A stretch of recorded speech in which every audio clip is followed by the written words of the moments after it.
Fear. A simple, almost ordinary word. Yet behind its simplicity hides one of the most powerful and influential forces of human existence. It guides our steps, shapes our decisions, and often, without us even noticing, governs our lives. Freud, in his exploration of the unconscious, explained that fear is often the reflection of repressed desires or unresolved conflicts. Jung, on the other hand, saw fear as a doorway into the deeper self, a path leading toward the understanding of who we truly are. But what is fear, if not a mirror? A mirror that reflects not only what we dread in the world, but especially what we refuse to face within ourselves.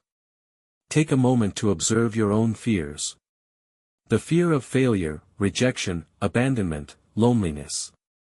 These sensations, although painful, never appear without reason.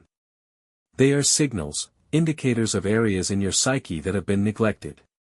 Socrates taught that, knowing yourself, is the path toward wisdom.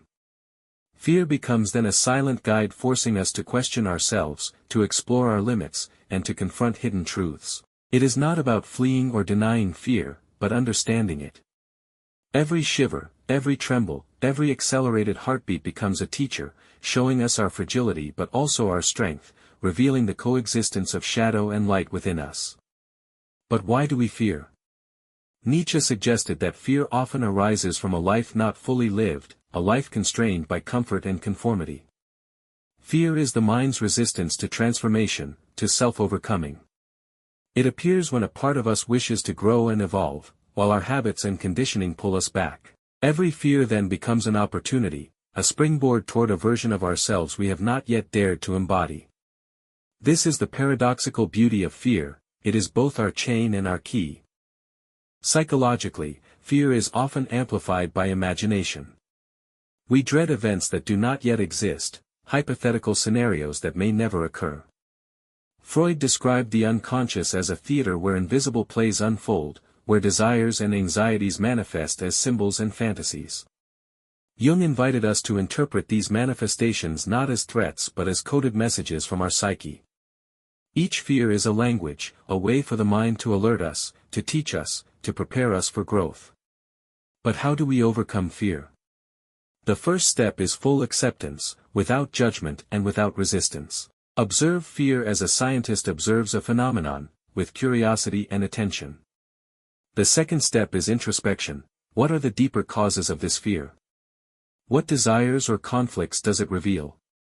The third step, the most difficult, is conscious action. Acting despite fear, confronting the situations that trigger it, understanding that courage is not the absence of fear but its mastery and transformation. Seneca, in Stoic philosophy, reminds us that fear is a madness of the mind worrying about things outside our control. Understanding this frees us from part of fear's grip and allows us to move forward with clarity. Fear also has a social and existential dimension. Society itself teaches us to fear, to obey, to remain in safety. But the person who confronts their fear, who accepts discomfort, rises above this programming. Nietzsche would call such a person an Übermensch, the one who transcends limitations and creates his own values.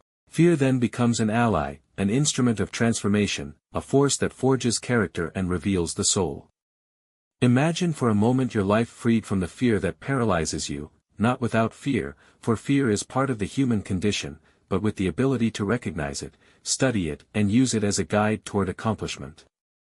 Each step into the unknown becomes an exploration, each failure a lesson, each doubt an invitation to wisdom. Fear ceases to be an enemy and becomes a silent force pushing you to grow, to evolve, to become fully yourself. Outro. Now take a moment to reflect. What fears are holding you back today? What truths are you refusing to face? Fear is not your enemy. It is the mirror of your unrealized potential, the doorway to your transformation. As the great thinkers taught, knowing and understanding your fear is the first step toward freeing yourself from it and reaching self-mastery. So next time it knocks on your door, do not run. Welcome it, listen to it, and let it guide you toward greatness.